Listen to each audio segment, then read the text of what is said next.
Hello, I am Rudy Rivera. Welcome to my YouTube channel, Conversations with Rudy Rivera. Please subscribe, where you have access to many more interesting interviews with other interesting guests. Don't forget, subscribe to my channel. I will see you later. Thank you.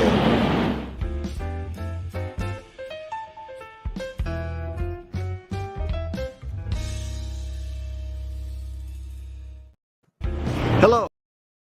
Hello, how are you, Jennifer? Great. How are you, Rudy? Thank you. Hello, everyone. I want to welcome you to my Conversations with Rudy Rivera. I'm thrilled to have a different type of guest, but a very fun guest, something that's very exciting, and that is basically why massage therapy is good for your professional career. Jennifer Lynn, can you tell me a little bit about yourself? I know you own a company called Holistic Diva. You've managed and traveled all over the world studying this. Studying it, and this has honestly been a lifestyle career for me. So over 25 years ago, I have always been into health, wellness, fitness, spa. I've held corporate positions, independent consulting positions, many of which have got me around the world to experience the healing traditions from around the world, the healing traditions of touch from around the world. And for me, it's a lifestyle career. I love what I do. I love speaking about health and wellness, and I get the residual effects from it as well. So you get to feel good, and you do right by others. You make others feel well too, right? Absolutely. You know, when you there's a new word that's kind of out there. It's called biohacking. And you know, one of the reasons that this has evolved is we realize that our body is actually hackable. And if we start to pay attention to the things that it needs, you know, and I know a lot of the topic today is going to be about touch and massage therapy and relaxation. When you start paying attention to what your body needs, whether it's nutrition or a certain type of movement, better sleep health, that you really can hack your body into more optimum performance, whether it's you know, cognitive function or just physically how your body reacts to relaxation and stress relief. I was a wrestler in high school and college. I have a third-degree black belt in judo. And the one thing I learned about judo is a gentle way, but one of the things we focused on is how to relax. You don't seem like you're relaxing when you're in a competition, but the body relax, I think, is a much more efficient machine at anything you do.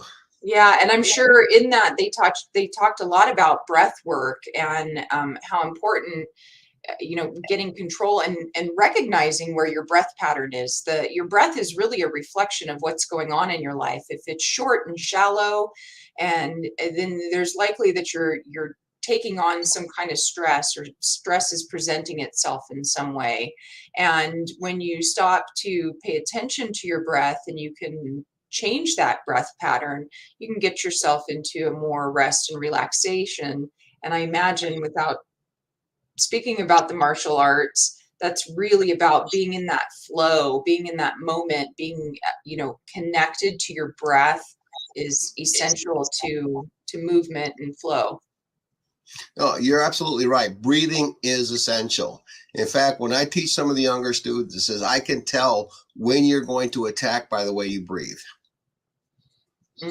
Absolutely.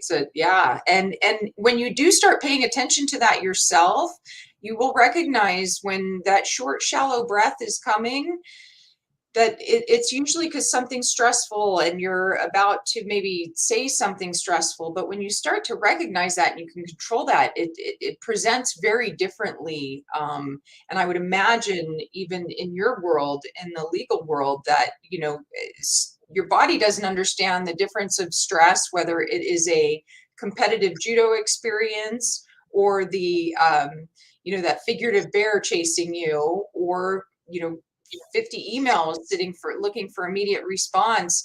When you feel stress in your body, your body doesn't understand the difference between those. It just knows it's stressed. Your breath changes, and you start taking that on internally.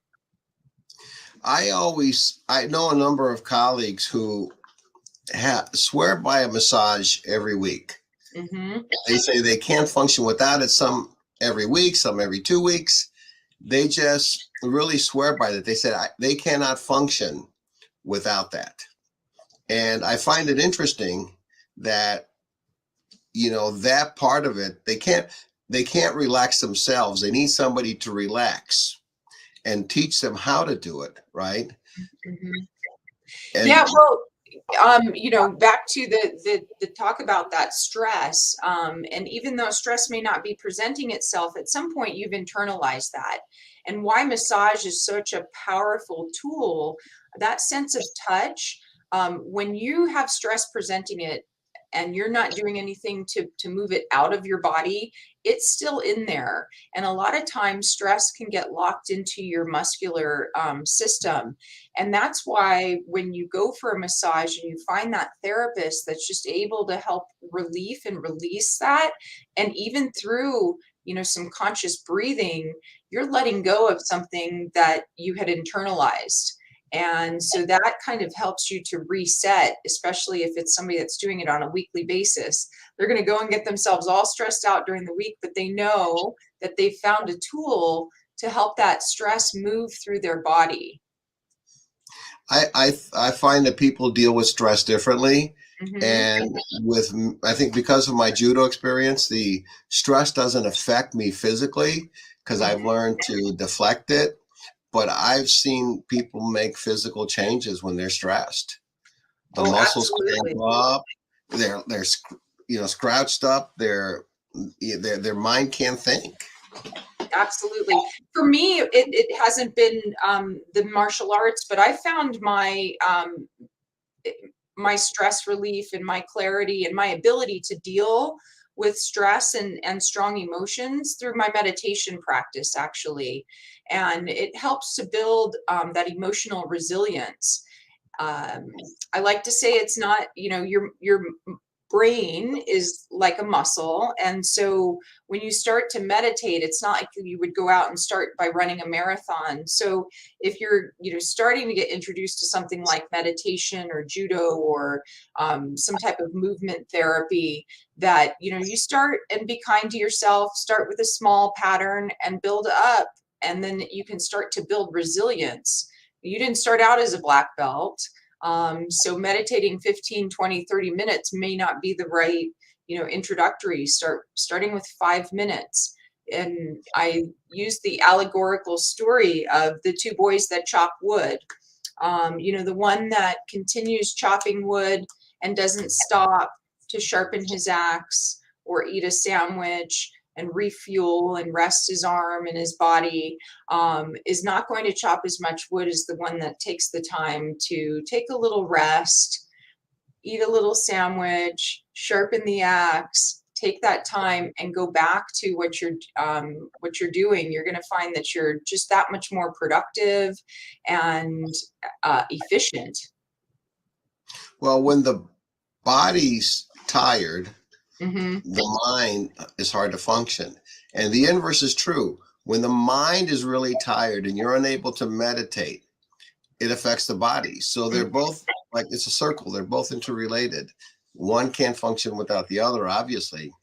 Yeah. But I find people are so focused sometimes intellectually and don't pay attention to the body. And there are people who only pay attention to the body and don't focus on the meditation, right?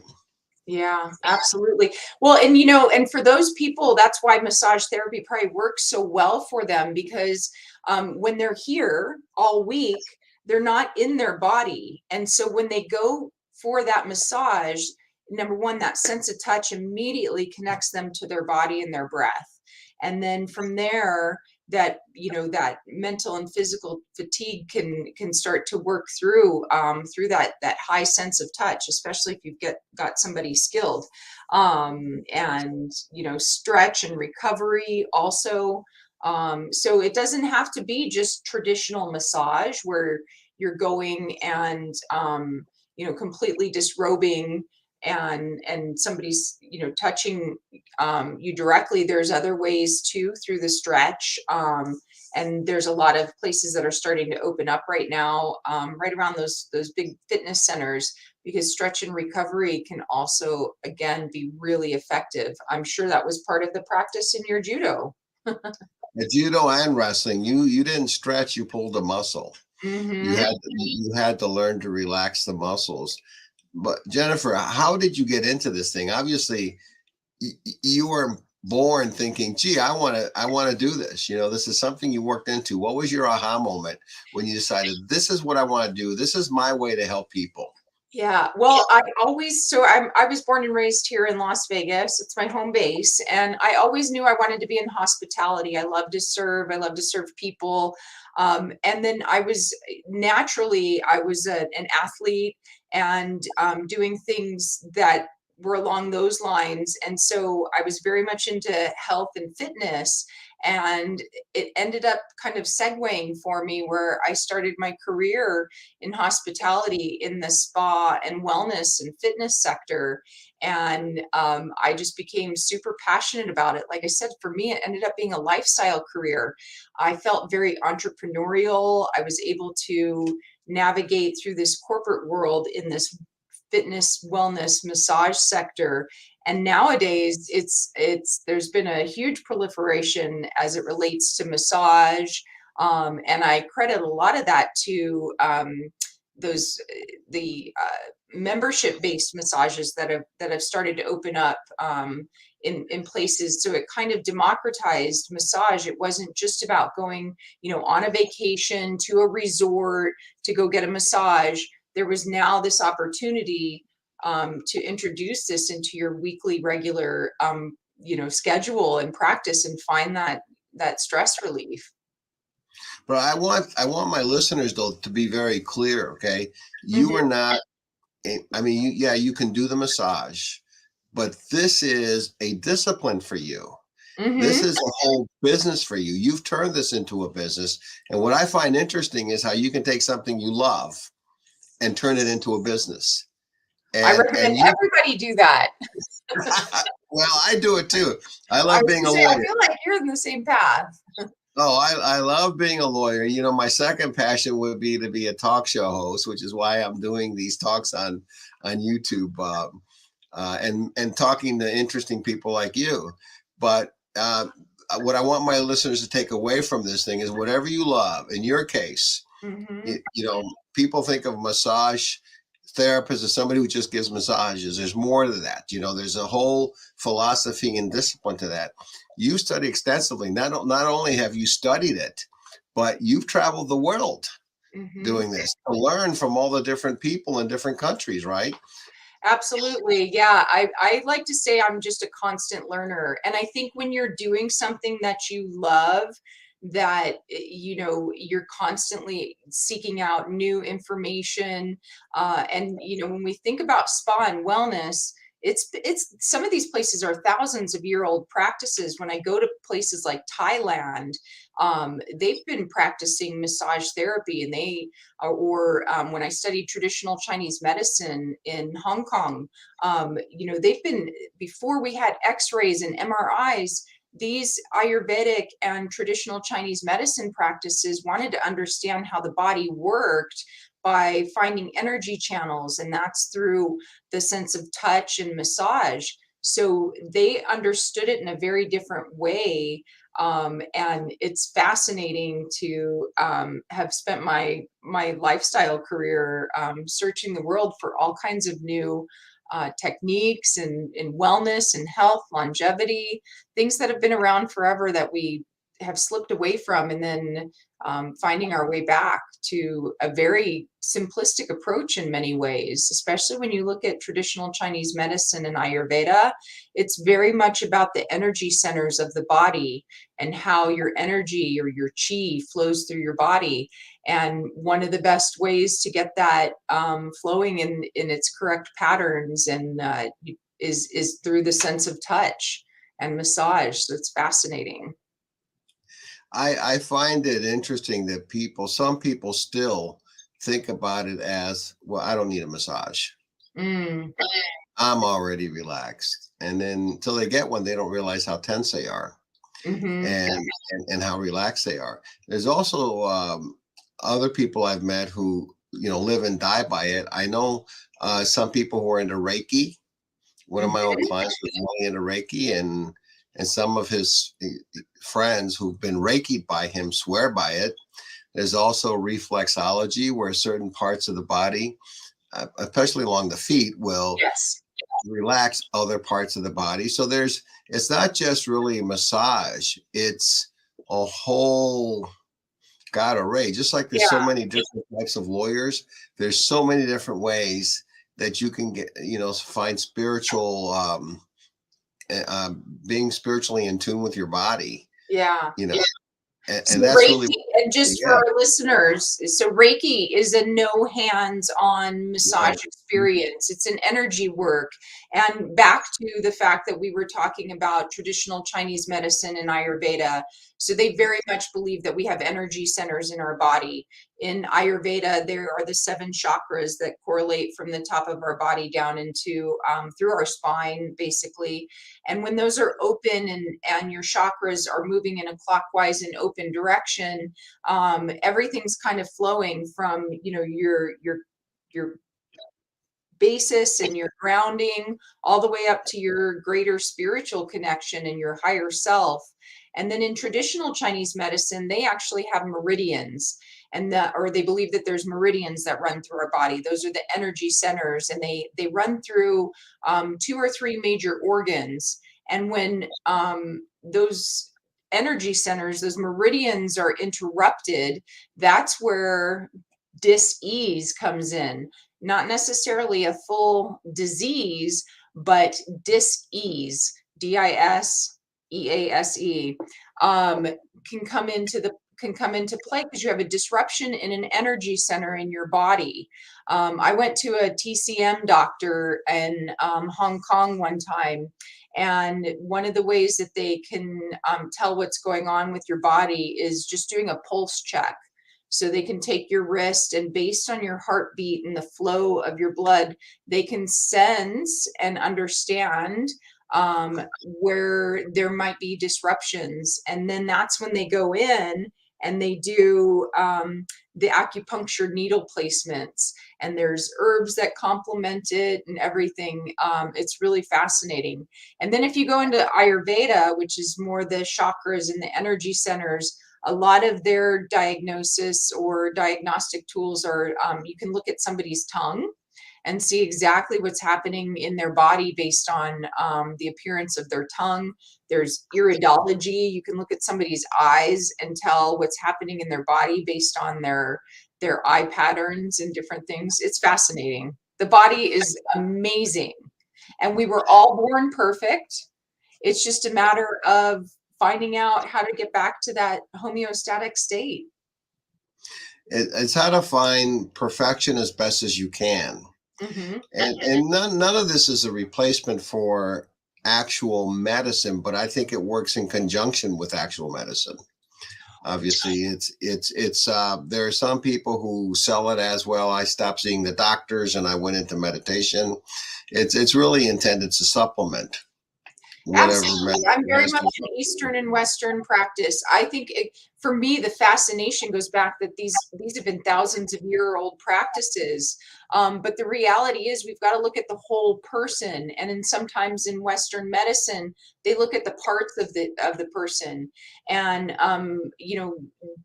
only recently, as they look at the parts of the person, do they even start talking about things like nutrition and meditation.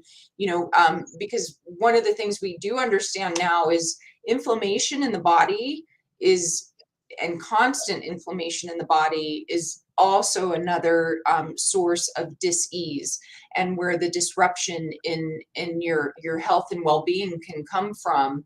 And so I just think it's all fascinating.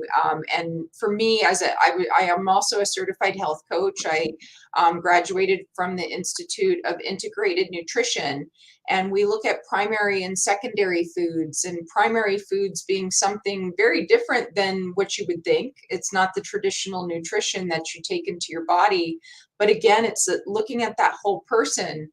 And you said something that made me think about how important it is to spark joy in your life. That that getting back to the simple, joyful things in our life. Sometimes we get off track and deny ourselves that time and ability to really just do something that makes us happy. Um, and I say the best way to do that is close your eyes and think of the last time that you just really felt joyful internally and externally, and go out and do it. Um, and for some people, that's massage, right? Once a week. Well, sure, Yeah.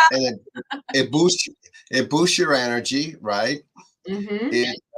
It relaxes you. When you relax, you're able to concentrate and focus. I agree. I'm actually sold on it. I think that I didn't do much in the way of massages. My body was always banged up when I wrestled in high school and college, and so Mm-hmm. I learned how to relax myself. But then recently, and for me, for my muscles to be tight, you have to imagine the stress. I actually did a massage, and they took the bumps out of it, and Nice. literally I felt, so much better after that. And I was almost a naysayer. I would say, yes, I think massage therapy is good, but my body's naturally relaxed. And then, you learn, I guess, as you get older, you don't ever know everything. Yeah. Uh, Let me ask you, Jennifer, how have you seen changes in people, like people that you've started to treat, and especially professionals, when they Uh-huh. come to you? And what transformations have you seen by them going through this wellness process? Wow, you can see so much change, and the best ones are the ones that kind of come in, um, with just low expectations, right? Like, oh, I'm going to get a massage, or but when they start making it a regular part of their practice and they start tuning into their body and doing things like that, it's absolutely amazing when they start to recognize the difference. Because what happens is we get into a state where we're either constantly in stress, and we just accept constantly in stress or constantly in pain. And somebody who has got a constant neck or shoulder issue, they forget how bad it is until it's relieved and released, and that's where the magic happens. That's where I see the huge transformation for somebody, is once they get, again, coming in low expectations, they then this happens and they start to open up, and they're almost surprised and impressed with themselves at the benefits, cognitively, as well as physically, emotionally. We're all one being. We're all that. This is all part of who we are. So how we approach everything shifts in our life when we start introducing practices that bring us back to that state of perfection that we were born into. Are you able to talk about specific things, not specific individuals, but specific things that have changed? For example, somebody says to you, my God, I am so much more productive at work, or these aches and pains I don't have anymore. When you see development there, what are the types of developments you see where people say, this is what the massage, or this is what this whole concept of wellness did for me? Yeah. Yeah, I would say it's probably more along the lines of movement, and the releasing of, whether it's a frozen shoulder, just from that constant stress, and somebody getting in there and working those muscles and start moving them, that they actually can unfreeze a shoulder, especially in the lower back and hips as well. I've seen a lot of people improve their mobility greatly, by massage and increasing that flow. And if I go back to those thousands of year old traditions, those are those energy centers, right? So they're massaging and they're moving and they're opening up. And I truly believe that, when those things get stuck, it's because it's a tender part of the body. And when stress presents itself, the stress finds the most tender parts of the body, and that's where it stays. And so until you're getting into a regular practice, your hip mobility and might be locked up because you've been constantly presented with stress, and until somebody can get in there and move it out. And it's amazing. There's a lot of other new technologies that are out there too that help to complement that, with red light therapy, cryotherapy. I'm personally obsessed with the handheld percussion guns, because then you can massage yourself as well in between getting the physical hands on. Yeah, it's just a fun, wild world. I'm sorry, I get really excitable, as you can tell, when I start talking No, about I that. love people with passion. I mean, I think it's wonderful. Yeah.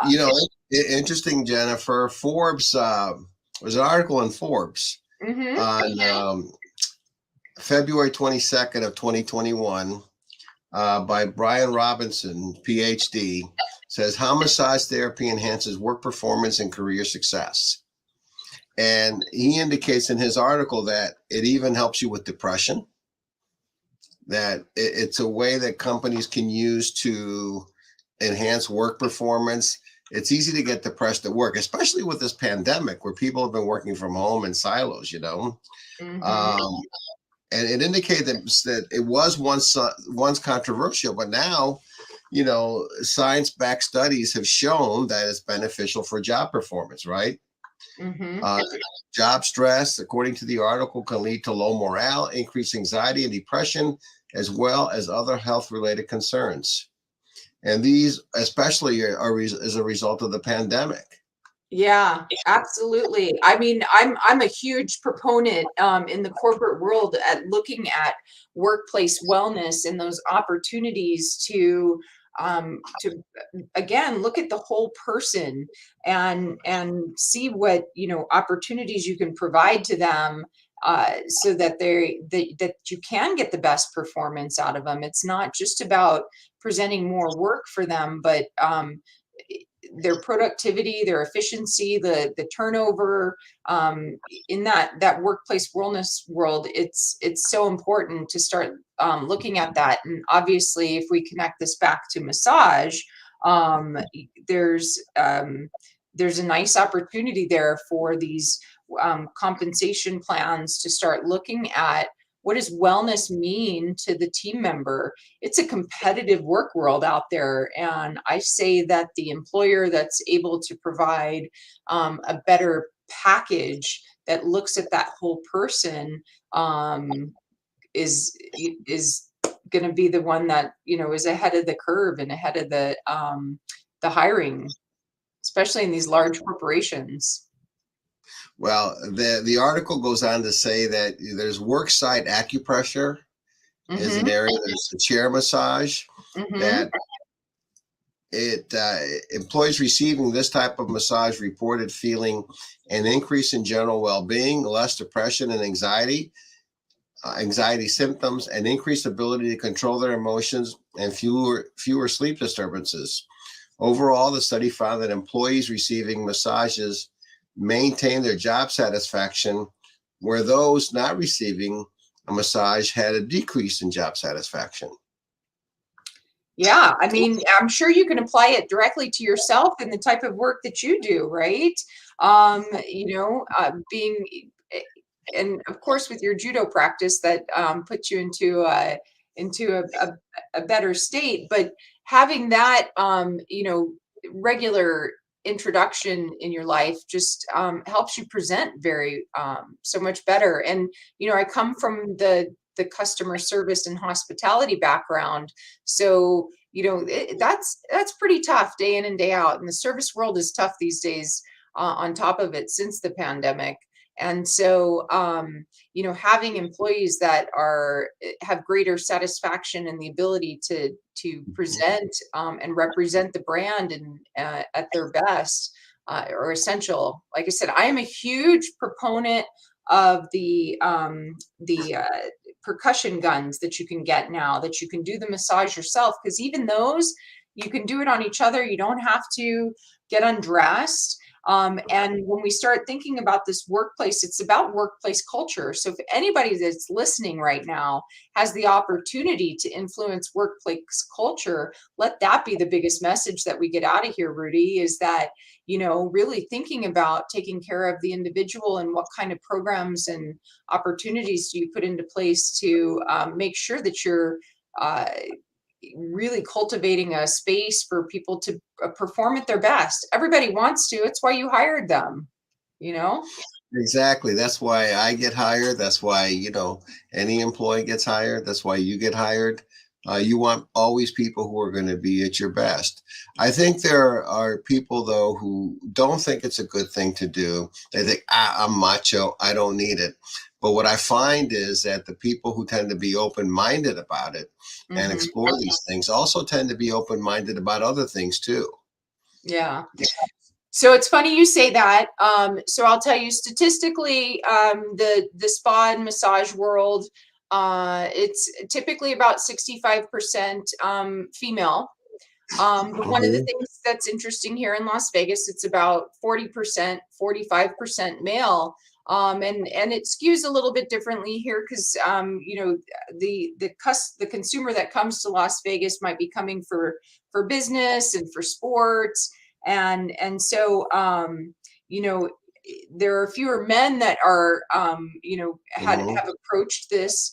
However, I found over the years that sometimes the first introduction to massage is usually through their partner, and they come in Yes. and then they're hooked. They love it, They're and hooked. They and then love the it. Yeah. men are the best spa customers. Absolutely love it because once they get hooked, that's it. They're like everything's like the wonder world. Their eyes are open in a very different way. They're like, oh, body scrubs, facials, reflexology treatments. There's so much fun to be had. I attended it as I belong to the Association of Corporate Counsel in St. Louis. They had the golf and the spa. Mm-hmm. So I don't play golf. I have no interest in playing golf. To my listeners who are golfers, I'm so sorry, okay? But not everything's for everybody. I was one of the only guy in the spa. Mm-hmm. And then as more and more people, as we had this more and more each year, more men were involved in it. And so instead of having one or two guys, we have five or six. So people got the message, and everyone I know who walked out just walked out feeling really, really good. Mm-hmm. Mm-hmm. Yeah, and depending on where you get to go, and under those circumstances, you might be enjoying that social aspect. And when we start also talking about that whole person, we're social creatures, and the way this work world has changed, where some people have been working from home a little more isolated, how important that social connection is. And probably one of the reasons that you love doing the spa, and being one of the only males that are there, you get to hang Well, out okay, with can you all blame the me? men. Can you blame me? Not I at just sit all. there and relax. I sit Not there at and relax, all. I got your right? number. Yeah. Well, I met you at the spa, actually. That's when we Yeah. started talking. And that's when I said, my God, you'd be an incredibly interesting person to interview. And so, you're right, some stranger comes up to you and says, can I interview you? Right? Yeah, And you said, exactly. yeah. After we had a little session in the sauna there, sweating out at 180 degrees. Let's not forget about all those fabulous benefits that, like I said, I'm a huge fan of those membership model massage therapy places that have opened up in the strip malls and the convenient neighborhoods. But I'm also very, very fond of the whole spa experience when you can come in and make a whole journey out of your massage, if you will. So coming in and nice shower, prepping the skin. Your skin is your largest organ on your body, so taking that shower and then using the thermal experiences, whether it's the dry sauna, the steam room, the vitality Mhm. pools, the laconium. All of those help to warm the muscles from the inside out. So then by the time you go in for the massage, that therapist is like, oh, you might have been like a cold stick of butter to begin with, but by the time they get in there, you're going to be like melted butter. Melted butter, that's for sure. Melted butter. The industry is huge now. Mhm.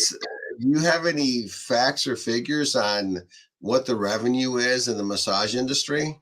Well, I can tell you, probably been pushing more into the wellness sector, and so I follow the Global Wellness Institute, and they meet once a year. They do some amazing reports and everything, and so wellness pushing into many different sectors, whether that's wellness real estate, traditional hospitality, spa, wellness experiences, products, wellness and technology. It's grown tremendously, and the last thing they put out was it's about a $4.7 trillion industry when you look at Trillion. wellness altogether. Yes, globally, Oh, globally, globally, yeah. And $1 trillion. yeah, especially when you start thinking about these wellness real estate communities that are coming up now. We're starting to see a lot of that where people are interested in living in a space that really promotes, their full lifestyle. And then of course, whether it's walking trails or sustainability efforts or the manner in which they source water. That it's important to them that that they're thinking about their overall total wellness. And so it's a $4.7 trillion industry. It's amazing to think Holy about, but cow. it's here to stay. We're all thinking about our own high performance aging, and longevity, and how we can make the best of it. Because it's really not about living to be 100 years old. It's more about, if you're going to live to be 100, you still want to have your mobility. You still want to have great cognitive function, and so really looking at yourself as a whole person all the way through. Um, I think that's where things have really shifted recently. When you say wellness real estate, they buy a place that has spa and facilities as the common areas. Yeah, well, the community, yeah, so the community's all built, around, and I actually have not been to one of those places just yet, if I can, be really candid. I've only had the opportunity to read about them, but, where, yes, the whole community is built, whether the sustainability is a huge factor to it, to the walking trails, to people using golf carts, the stores and the retail that's programmed into those communities are all very wellness and mindful of their community. So it's interesting. It's really a fascinating um, uh, progression, if you will. If somebody you meet for the first time says, I don't know about this wellness stuff, Hmm. what would you recommend for me? What type of assessment would you do, or what would you do in the interview with them? Yeah, so as a health coach, it's more about getting an assessment. I mean, obviously, ev everybody might be a little bit skeptical, but I think it's just about reflecting on each individual's kind of goals and what they want to accomplish. So one of the things I've learned over the years as a health coach is that a good coach doesn't tell you what to do. A good coach helps you discover what you need to do. Because ultimately, for any kind of change or transformation to happen within an individual, they have to buy into it themselves. So yeah, you can sign up for a personal trainer, and you can sign up for Weight Watchers or those kind of things. But at the end of the day, you really have to want to be able to do that yourself. You have to own it, and a good coach just helps to guide you through that process and navigate your own personal wellness. Well, people have different goals, right? Somebody's goal is to lose weight, somebody's just to be more relaxed. So you have to really get into what it is that's most important to them, right? And Absolutely. Yeah, absolutely. And I would say that, so I am a yoga and meditation instructor as well. And that's been one of the things that I've introduced in a corporate setting recently. And it's been fascinating to see the interest there. And I can always tell the people, when you talk about meditation and they're like, Oh God, the thought of sitting still quietly with a group of people absolutely frightens them. They'd rather, stand on their head for 30 minutes than sit quietly. And so it's really fun to see I call them the wellness warriors, the ones that have really taken to the meditation, to that sense of silence, and it's fascinating. It's really great to see it in a workplace setting. And yoga, I have to say, is extremely hard. You I think mean, so? I was a college wrestler. I exerted myself quite a bit. I find yoga to be not difficult to do, but very athletic in the sense. Okay, I know. Just to see it's it not. from a class studio, if you look through the glass window or whatever, and you see everybody stretching, you think, "Oh, is that really a workout? Does that really like No, what that are you is doing a there?" workout. That is a workout. That's what people think. Oh, that's just yoga. That's meditation. I've actually tried it a few times, and I'm thinking, oh my God, this is hard. It's very difficult. Yeah, And and that's why yoga it's instructors are in great shape. absolutely, and it's yoga means like to yoke, and it means the union of the body and the breath. And so as you're doing that, and as they're guiding you through it, you're also coordinating your breath with your movement, and that can be very powerful as well. Again, something as fundamental as breath, it can be just so pivotal in making change for the positive in your own being. No, I agree with you on breath. It's very for wrestling and judo what I did, and Hmm. even just walking around, how you breathe is very important. You can Hmm. become exhausted much quicker if you don't Hmm. breathe properly. In the world of judo and wrestling, you telegraph your attacks by the way you breathe. Mind body control is to me has always been a fascinating thing. As I grew up as a kid, I used to watch kung fu and all the Bruce Lee movies and thought, wow, these guys are incredible. And of course, that doesn't happen in real life. But I did learn from people who I've met throughout my life who were serious, martial artists, did take into account, the wellness aspect of it. Hmm. That it's not just flipping somebody or breaking boards. It's a way of life. It's a philosophy and so wellness is a philosophy also. It's not just one thing. I think people, what they do is they just say, I want to lose weight, and that's it.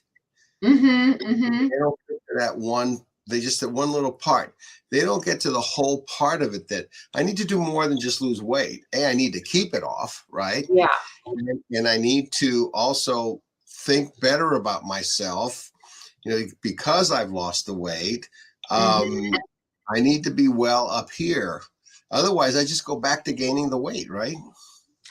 Definitely. It's interesting you say that. I just had a friend that has been a little bit frustrated with her own, weight loss journey and everything. And I'm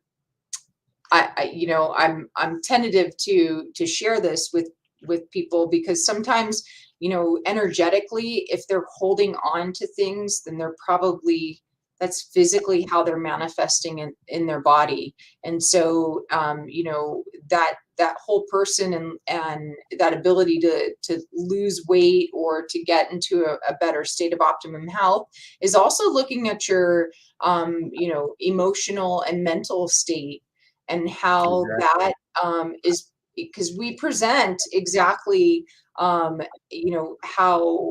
things are going in our body. And that's why I shared about the iridology and being Hmm. able to look at somebody's tongue and or their pulse and know exactly what's going on with them. Is we manifest in our body everything that we're physically, emotionally, and mentally dealing with.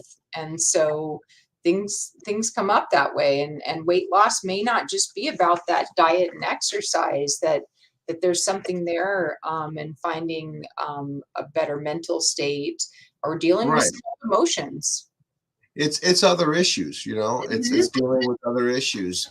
Your emotional psyche can manifest itself physically in many ways. For some Mhm. people, it's drinking. For other people, it's eating a lot. And then for some people, it's the reverse. It's just working out like a madman, because if you work out too much, that just puts way too much wear and tear on your body.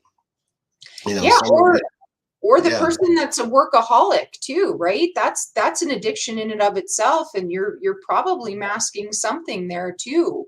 So whatever extreme you're in, it's important to look at that mental state, that's usually a result of some past experience, and emotionally what we choose to hold on to. Well, I think the human mind and the human body is a complex thing, or they're complex things. And I've said to several friends of mine, every mind is a world, right? Every body is a world. And I believe, from what I've seen of wellness and what I've done with the martial arts, that in this age where we're in information overload, this is a critical part of how to stay healthy and emotionally and physically as a human being. Yeah. I mean, we are inundated with information that we I have to know it's about hyperconnectivity right now and our ability to process. I read something once that said, that we now have the ability in, 1 year, to process more information than somebody that lived to be 100 years old, pre-technology. That we're just constantly bombarded with so much information, and then it's how we manage our technology too, right? um and we haven't even really started talking about sleep health, but I'm sure all your massage advocates probably get better sleep, and you think about what that means for their overall health and well-being. And sleep health can be a huge part of somebody's well-being, or just they're close to burnout cognitively and physically. I've seen people burn out. I've Hmm. seen people going at the speed of light and eventually burn. They're very intense. Hmm. Somebody asked me once, because I handle high dollar cases, exposure and liability as a lawyer, and they say, "How come you don't get bent out of shape?" Yeah. Well, You I know, said, go ahead. I see people that they wear it like a badge of honor, in some Yeah. ways, that level of stress, that level of intensity, they feel if they're not coming off that intense, if they're not, then, and then some people are even, martyrs about their workloads, and their, where they're like, oh, I've done this, and, I've neglected my family, and I The haven't taken a ultimate vacation in sacrifice. 2 years. Yeah. I don't even know how many grandchildren I have, that Yeah. kind of stuff. I Yeah, haven't celebrated a holiday in 4 years. It's like, I what's so know, it's impressive crazy. anymore? And that is not impressive. I just learned that if I do my best, Hmm. I'm not going to win every case. I'm not going to lose any case. But if I do my best, more likely I will do okay. Hmm. But I don't constantly think about what if I lose, what if I lose. You just go full speed ahead and do it. And so I learned that that's part of my relaxation. Hmm. My relaxation, I've done everything I could do, and I'm Yeah. going to do it. And I think, to me, that's a genre for life, right? Do the best you can. You're never going to be perfect.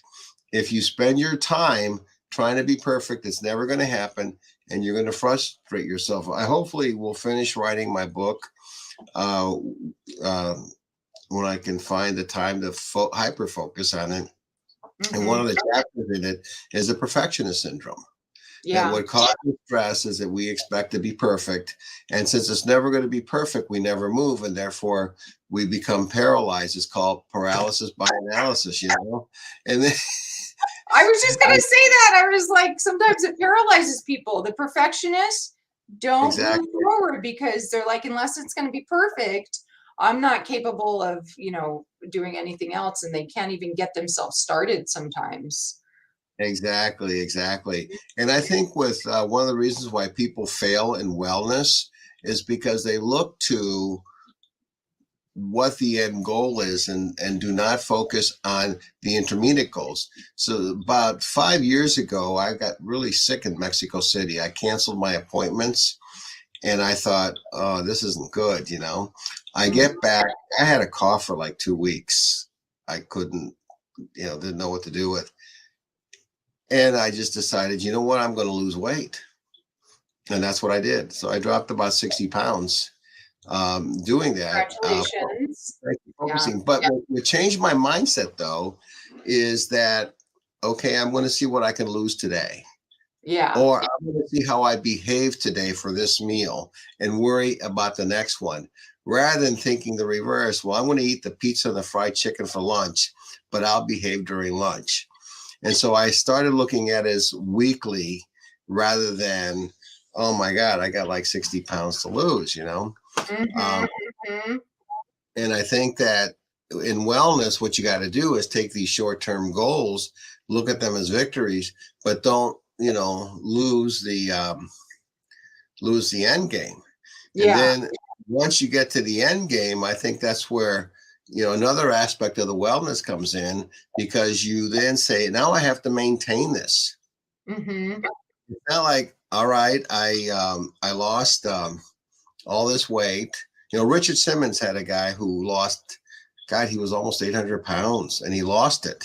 Ooh. But the moment he lost it, he could gain it all back. Is he started celebrating by eating Nathan hot dogs and just, pigging out, say, well, I already did it. So I can eat regularly. Yeah. Yeah. I, I definitely agree. That's you have to take those smaller milestones, if you will, in order to achieve your goals. yeah, I have bad knees, so I can't run. I Mm-hmm. had 2 knee surgeries, so I ride my bike. Mm-hmm. There's always something you can do, right? For sure. There's always Yeah, and something you I'll can tell do. you, typically when I'm health coaching and working with somebody, I don't tend to put people on diets because I don't necessarily believe in them, but I like to introduce new foods. And introducing new foods starts something that I call crowding out, where you start crowding out those poor choices, because the healthier your body becomes, and if you do it very organically, the more you're going to crave those natural nutrients, and the more you pay attention to how those the optimum nutrition does what it does for your body. You start crowding out, you don't even pay attention to the fact that you've reduced your sugar intake, that you're adjusting the times of the day that you're eating, that you're no longer having these hunger pangs, because you're making better decisions. And then the other reason I don't really put people on diets, if you will, is one person's food can be one person's medicine as food could be somebody's poison. And Exactly. then there's also culturally, a lot of family traditions are centered around food. And when you start taking pasta away from somebody who's come from an Italian family background where that's Sunday every Sunday, then they're not really going to feel happy about it, right? So food should Exactly. spark joy as well, and the way that you approach it. Well, I guess it's everything in moderation. So, in Jennifer, in closing, what advice, if you were to give somebody one piece of advice on wellness, the one, I know, it's an unfair question, but it's okay. I get to ask those questions. Yeah, What is the one piece of advice you would give them? I would say to really, honestly, to really close your eyes and ask yourself, where do I spark joy in my life? And when have I felt my happiest? And when have I been at my best? And start taking small steps to get yourself back to that state. Um, in I was married to an Air Force pilot, and when we were flying privately, we would take smaller planes, Diamond Stars, single prop planes and stuff. And I remember, when you're going to course correct, you're taking small decisions. If you need to go, 90 degrees or 45 degrees west, you don't automatically just turn the plane and go 45. You slowly get there. Mhm. We've heard about the tanker as well. So, it's about taking those steps and course correcting very small, not making a sudden 45-degree turn, because we know what would happen in an airplane, and it could be fatal. So, finding out where you spark joy in your life, getting focused on that, and start making choices every day, small choices, and that is what gets you pointed in that 45-degree west direction. Jennifer, I have to say, I am super impressed. And that is honestly one of the most profound things I've heard somebody say. Oh, I mean, because people will tell you do A, do B, do C. And I think the reason I like so much what you said is because I agree with it. You have to do what makes you happy. mm-hmm. My oldest boy for the longest time said he wanted to be a lawyer. I knew he wasn't going to be a lawyer. And he called me one day, said, Dad, would it bother you if I don't go to law school? Son, I don't care. Just do what makes you happy, you Mm-hmm. know? But yeah, you have to sit down, you have to really think and say, okay, what makes me happy? What do I love to do? And move from there. Mm-hmm. Because the choices we've made in our life, where we're at right now, like them or not, those small choices that we've made along the way have brought us to this point. So imagine now thinking and manifesting what that future looks like for you by making those small choices consciously, to get pointed in the right direction. And it's okay to get sidetracked. Of course. Not that you want to get sidetracked, but it's okay. So with your airplane example, you're going towards Harrisburg, Pennsylvania, but you're really going to New York. You just deviate a little bit, so life is a constant deviation from things because we're always going to get sidetracked.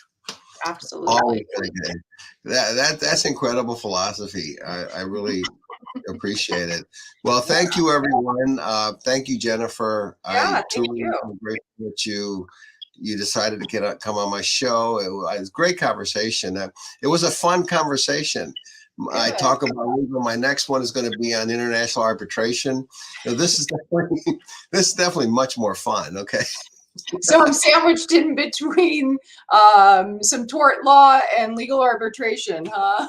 I've interviewed people who I'm interviewing somebody who had a drug addiction and how they got out of it. Yeah. Somebody who went to jail and redeemed herself. I throw everything in there. That's why it's called Conversations with Rudy, because I can talk about anything. So with that, we're going to sign off, everybody. Thank you so much, Jennifer. If you ever want to come back, if there's something you want to say, some message you want to give, you've got my information. Just reach out to me. Thank you, everybody. Thank you, Rudy. Have a good new year. Thank you.